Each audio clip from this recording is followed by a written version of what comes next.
আমি এই জাতির কাছ থেকে জিজ্ঞাসা করতে চাই, আগামী দিনে ইসলামের কথা বলার অপরাধে, আল্লাহর পয়গম্বরের ইজ্জতের পক্ষে কথা বলার অপরাধে শাপলা চত্বরের আমার ভাইয়ের রক্তে রঞ্জিত শাহাদাতের কথা বলতে গিয়ে হাটহাজারীতে আমার যে সকল সন্তানদের বুকগুলোকে জালিমের বুলেটের আঘাতে ঝাঁঝরা হতে হয়েছে, ব্রাহ্মণবাড়িয়ায় যেভাবে পাখির মতো গুলি করে আমার সন্তানদেরকে শহীদ করা হয়েছে, সেই সন্তানদের পক্ষে কথা বলতে গিয়ে আমাদের কণ্ঠ যদি আবার চেপে ধরবার চেষ্টা করা হয়, তাহলে আপনারা রাজপথে তার মোকাবেলা করবার জন্য প্রস্তুত থাকবেন কিনা?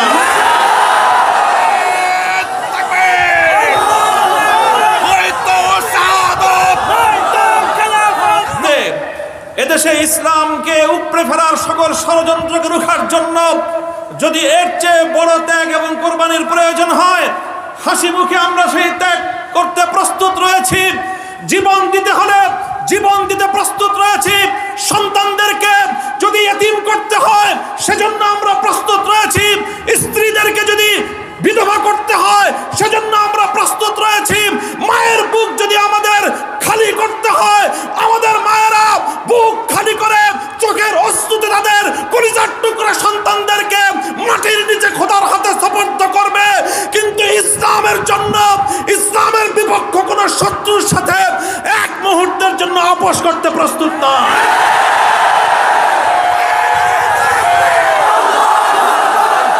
সময় কম, আমার স্পষ্ট পয়গাম, সব অন্যায়ের ক্ষমা রয়েছে, গাদ্দারি আর বিশ্বাসঘাতকতার কোনো ক্ষমা নাই। যারা গাদ্দার এবং বিশ্বাসঘাতক হিসেবে পরিচিত হবে, প্রমাণিত হবে, আগামী দিনে তাওহীদি জনতা তাদেরকে ঠাঁই দেবেন না। আসসালামু আলাইকুম ওয়া রাহমাতুল্লাহ। নাহমাদুল্লাহ তাআলা ওয়া নুসাল্লি আলা রাসূলিহিল কারীম, আম্মা বা'দ। আউযু বিল্লাহি মিনাশ শাইতানির রাজীম। বিসমিল্লাহির রহমানির রহিম। ইন্নামা আশকু বাসসি ওয়া হুজনি ইলাল্লাহ। সাদাকাল্লাহুল আযীম।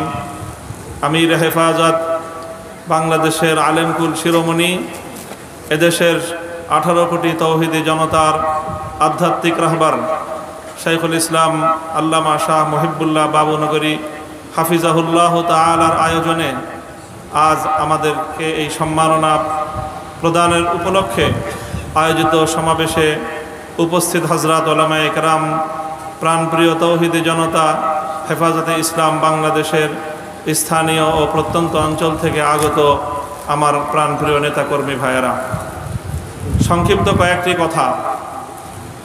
আমি এবং আমার সহকর্মী, আমরা আপনাদের ভাইয়েরা যারা দীর্ঘ কারাবরণ করেছি, কারাভোগ করেছি, আমাদের কারামুক্তির পর দেশব্যাপী আপনারা যে আবেগ এবং উচ্ছ্বাস প্রকাশ করেছেন, আমাদেরকে যে আপনারা সাহস জুগিয়েছেন, এর মাধ্যমে একদিকে আমাদেরও দায়িত্ব বেড়েছে, আর একদিকে আপনাদেরও দায়িত্ব অনেক বেড়ে গিয়েছে। প্রথমে আমি আমাদের দায়িত্বের কথাটা বলি। আলহামদুলিল্লাহ, আমাদের কষ্ট হয়েছে, আমরা এটা বলবো না যে জালিমের জিন্দানখানায় আমাদের কষ্ট হয়নি, তা নয়। আপনজন থেকে বিচ্ছিন্ন থাকা, স্বাধীনতার জীবন হরণ করে বন্দি খাঁচায় আমাদেরকে বন্দিত্বের শেকলে বন্দি করে রাখা, এটাই ছিল আমাদের জন্য অনেক বড় যন্ত্রণার বিষয়।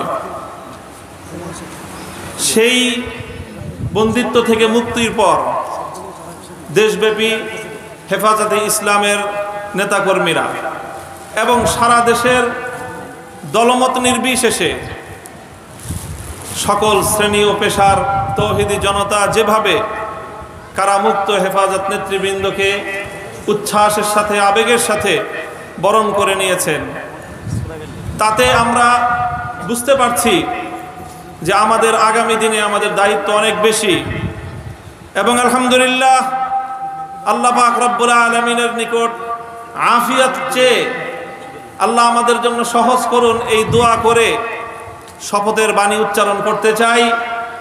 আমাদের সকল কারাবন্দীদের পক্ষ থেকে আমি সে কথা উচ্চারণ করতে চাই, ইনশাআল্লাহ আল্লাহর জমিনে আল্লাহর দ্বীনের ঝান্ডা সমুন্নত রাখতে, আল্লাহর পয়গম্বরের ইজ্জত হেফাজত করতে, এদেশের নাস্তিক্যবাদকে রুখতে ইনশাআল্লাহ ওলামায়ে কেরাম, হেফাজত নেতৃবৃন্দ যেভাবে শপথে বলিয়ান হলেন, যারা আমাদেরকে এভাবে সমর্থন যোগাচ্ছেন, আপনারা তো সমর্থন যোগাচ্ছেন, কিন্তু আপনারা কি কথাটা টের পান যে আপনাদের এই অভূতপূর্ব সমর্থনের কারণে রাষ্ট্রযন্ত্রের পক্ষ থেকে আমাদের উপর চাপটা কিন্তু আরো বেশি বেড়ে যায়। এই যে আজকে আমাদের উপরে এই অকথ্য নির্যাতন, এই যে লাঞ্ছনা, এই যে গঞ্জনা আমাদের উপর, কারণ এদেশের মানুষ আমাদেরকে ভালোবাসে, কারণ আমরা যেখানে যাই মানুষ আমাদের প্রতি আবেগ এবং উচ্ছ্বাস প্রকাশ করে। এখন আপনারা যদি আবেগ আর উচ্ছ্বাস প্রকাশ করে ঘরে গিয়ে বসে থাকেন চুপ করে, তাহলে আমাদের উপর কিন্তু চাপটা, জুলুমের স্টিম রোলারটা আমাদেরকে কিন্তু নিষ্পেষণ করে দিবে। তখন আপনাদের আবেগ প্রকাশ করার কিন্তু আর কোনো জায়গা অবশিষ্ট থাকবে না। এই জন্য আমি আজ আমাদের আমির, এই জনপদের সকল আলেম ওলামার আমির, এই জনপদের কোটি কোটি তৌহিদি জনতার অবিসংবাদিত আধ্যাত্মিক রাহবার আল্লামা মুহিবুল্লাহ বাবুনগরীর এই মজমাকে সারা দেশের প্রতিনিধিত্বশীল মজমা হিসেবে গ্রহণ করে সংগ্রামী সাথী ও বন্ধুগণ, কথা দীর্ঘায়িত করার অবকাশ নেই। আমি আমার দীর্ঘ কারাবন্দিত্বের সময়ে আল্লাহ পাক রব্বুল আলামিনের রহমতের উপর আমার আস্থা, অবিচল বিশ্বাস ছিল যে আল্লাহ রব্বুল আলামিন নতিজা ভালো করবেন, উত্তম ফলাফল আমাদেরকে দিবেন, সে আস্থা এবং বিশ্বাস ছিল। প্রথম দিকে যখন আমাদের মরহুম আমির হেফাজত আল্লামা জুনায়েদ বাবুনগরী হাফিজাহুল্লাহ তাআলা, তাকে আমরা জীবিত রেখে কারাগারে বন্দী হয়েছিলাম, তার উপর একটা বড় আমাদের আস্থা ছিল যে তিনি ইনশাআল্লাহ এই বন্দী মজলুম আলেমদের জন্য, শহীদ আমাদের সন্তানদের জন্য, ব্রাহ্মণবাড়িয়ায় নির্বিচারে হত্যাকাণ্ডের শিকার আমার শহীদ ভাইদের এই হত্যার বিচার আমাদের এই জন্মভূমিতে প্রতিষ্ঠিত করবার জন্য তিনি বলিষ্ঠ ভূমিকা পালন করবেন। আমাদের কারাবন্দীদের পক্ষে তিনি জাতিকে, জনমতকে সংগঠিত করবার জন্য বলিষ্ঠ ভূমিকা রাখবেন। কিন্তু আল্লাহ রাব্বুল আলামিনের ফয়সালা ছিল ভিন্ন কিছু। আমরা কারাবন্দী হওয়ার কিছুদিনের মধ্যেই সেই মর্মান্তিক শোক সংবাদটিও আমাদেরকে সহ্য করতে হয়েছে। আল্লামা জুনায়েদ বাবুনগরী রাহিমাহুল্লাহ তাআলা শাহাদাত বরণ করেছেন। আল্লামা জুনায়েদ বাবুনগরী শাহাদাত বরণ করেছেন। এরপরে অধীর উৎকণ্ঠা নিয়ে অপেক্ষার প্রহর গুনছিলাম যে আমাদের আস্থার এই মঞ্চে কে বসবেন। যখন জানতে পারলাম ওলি ইবনে ওলি, এ জাতির শ্রেষ্ঠ সন্তান, আস্থার মূর্ত প্রতীক আল্লামা শাহ মুহিবুল্লাহ বাবুনগরী হাফিজাহুল্লাহ তাআলা ইমারতের এই ঝান্ডা তিনি নিজ হাতে তুলে নিয়েছেন, সিজদায় শুকর আদায় করেছি, আস্থায় বুক বেঁধেছি যে ইনশাআল্লাহ একদিকে তিনি আরশের মালিকের সঙ্গে রাতের বেলায় চোখের অশ্রু ছেড়ে তিনি এই সংকট উত্তরণের জন্য আল্লাহ পাক রব্বুল আলামিনের সাহায্যকে জমিনে টেনে আনবার জন্য চেষ্টা করবেন, অপরদিকে তিনি জীবন দিবেন, কিন্তু কোনো জালিমের রক্তচক্ষুকে পরোয়া করবেন না, কোনো জালিমের সামনে তিনি মাথা নোয়াবেন না। এই আস্থা ছিল এবং আলহামদুলিল্লাহ আলহামদুলিল্লাহ আমি আমার উপলব্ধি হলো এই যতটুকু আস্থা শুরুর সূচনাতে ছিল আজ পর্যন্ত আমরা আমাদের আমির হেফাজতের থেকে তার আচার আচরণ, তার ভূমিকা আমাদের আস্থার চেয়ে বহুগুণ বেশি পেয়েছি। আমাদের আমির আল্লাহর পক্ষ থেকে আমাদের জন্য অনেক বড় নিয়ামত।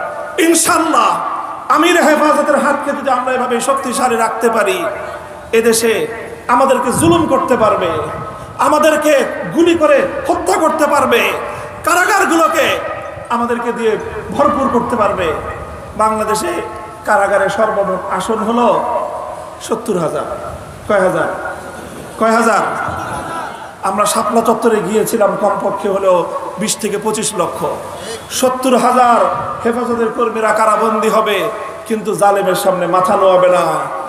এই দেশের 1 ইঞ্চি মাটি নাস্তিক্যবাদ এবং ইসলাম বিদ্বেষের জন্য কারো হাতে ইজারা দেবে না ইনশাআল্লাহ। আল্লাহ পাক আমাদের সকলকে তৌফিক দান করুন, কবুল করুন। আমাদের আমির হেফাজত সহ আকাবিরিনদেরকে আল্লাহ পাক দীর্ঘ নেক হায়াত দান করুন। ওয়া আখিরু দাওয়ানা আলহামদুলিল্লাহি রাব্বিল আলামিন।